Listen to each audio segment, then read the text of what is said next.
Ben, merci. Et les dispositions de l'IFDG, c'est des dispositions claires, pertinentes. Le code électoral, la constitution de la République de Guinée sont clairs.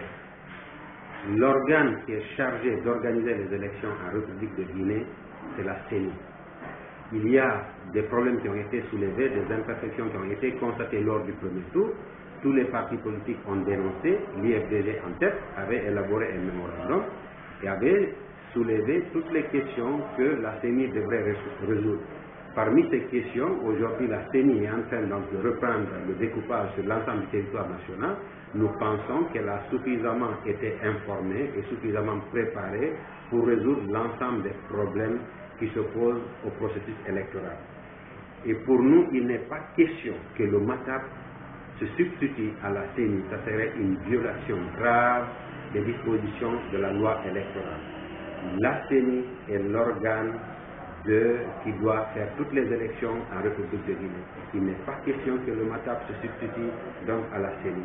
Il faudrait que les gens, que tout le monde se lève, parce que ça a été l'obtention de la CENI en République de Guinée a été une grande lutte depuis des années. Tous les partis politiques se sont soudés pour demander à ce qu'il y ait un organe indépendant qui organise les élections en République de Guinée. Pour la première fois qu'on l'ait obtenu, il n'est pas question qu'on fasse marche arrière. Nous savons bien que les velléités actuelles du Premier ministre, c'est de faire en sorte que le MATAP se substitue à la CENI pour organiser des fraudes à grande échelle. Il n'en a pas question, l'IFDG ne va pas accepter cela. L'IFDG est pour qu'il y ait l'équité, qu'il y ait la transparence dans ces élections, parce que nous sommes sûrs qu'une fois que les élections se feront dans la totale transparence, l'IFDG va les gagner. Et aussi, nous devons respecter le peuple de Guinée.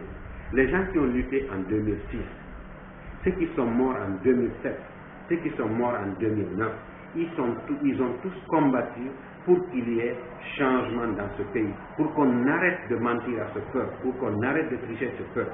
Donc la seule façon de gouverner un pays démocratiquement, c'est de se soumettre au suffrage de ses compatriotes. Il y a eu 24 candidats, le peuple a choisi 2 des meilleurs des 24 candidats. Il faudrait que, par la même voie, que le peuple choisisse parmi les 2 le meilleur de ses fils pour gouverner le pays. Et cela ne peut se passer que dans un jeu démocratique, transparent, dans l'équité et la transparence totale. Donc vous, malgré les erreurs récentes de la CENI au premier tour, vous espérez toujours sur une bonne conduite de la CENI sur le second tour? Vous savez que la CENI est à sa première expérience. Les gens sont en train de parler pour dire qu'en Haute-Guinée, les bureaux de vote étaient éloignés par rapport aux électeurs. Ce n'est pas qu'en Haute-Guinée. Dans tout le pays, il y a eu ces erreurs. Donc ce n'est pas quelque chose de prémédité par la CENI. Les gens, ils ne connaissaient pas tellement le découpage électoral. Ils ont fait un découpage, ils n'ont pas vérifié avec les citoyens, ce qui a fait qu'il y a eu des erreurs à ce niveau-là. Moi, je suis originaire de Pita, il y a des bureaux de vote qui se trouvaient à plus de 50 km par endroit, à Massy, par exemple.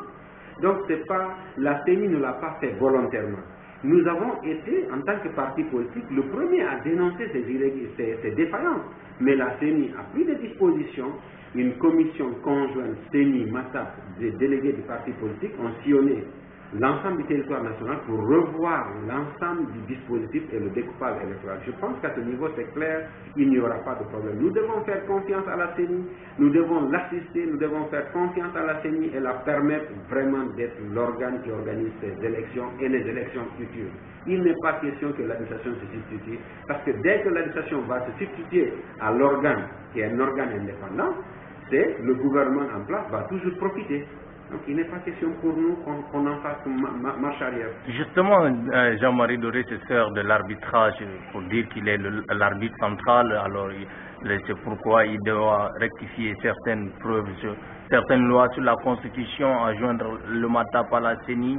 Est-ce que ce n'est pas une façon d'apaiser les tensions selon lui? Est-ce que c'est parce que vous l'avez mal compris ou pas? Non, les intentions du Premier ministre sont voilées. Le Premier ministre, il sait bien qu'il y a eu la Constitution qui a été adoptée et qui a été qui a été adopté par ordonnance du président de la République. Il y a le code électoral, il y a eu un décret d'application du code électoral. Donc il ne peut pas y avoir question de prendre un décret juste pour un article du code électoral. Il y a eu un décret qui a été publié qui met en application le code électoral qui régit les élections en Guinée. Donc le Premier ministre voudrait juste, à ma compréhension, aider son ami de longue date à frauder les élections. Parce qu'aujourd'hui, l'alliance qui a été constituée autour du candidat de l'UFDG, mais rassure les garanties, disons, la victoire à l'UFDG. Et donc, ils sont en train de voir les voies rétrogrades, les voies anciennes pour confier les préfets, les sous-préfets, les CRD, l'organisation de ces élections pour mettre en marche la machine de fraude électorale que nous avons connue dans le passé. Est-ce qu'avec cette atmosphère, dernière question, est-ce qu'avec cette atmosphère qui prévaut déjà sur le pays, sur la capitale Conakry, seriez-vous prêt, l'UFDG serait prêt d'accepter les résultats tels qu'ils seront publiés? Les résultats, s'il c'est des résultats issus des urnes, l'UFDG va accepter ces résultats. Le président de notre parti candidat a toujours dit qu'il sera le premier à s'incliner devant le choix des électeurs si et seulement si les élections sont organisées dans l'équité, la transparence. Donc il n'y a pas de problème. Mais nous sommes sûrs à l'UFDG. Si les élections sont transparentes, s'il y a l'équité entre les deux candidats, notre candidat va remporter la victoire.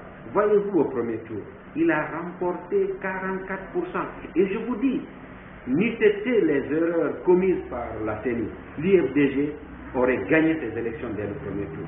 Mais nous, on n'a pas essayé de forcer la situation.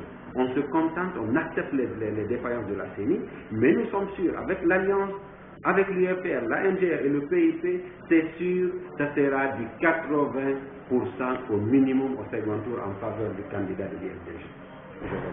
Je vous remercie.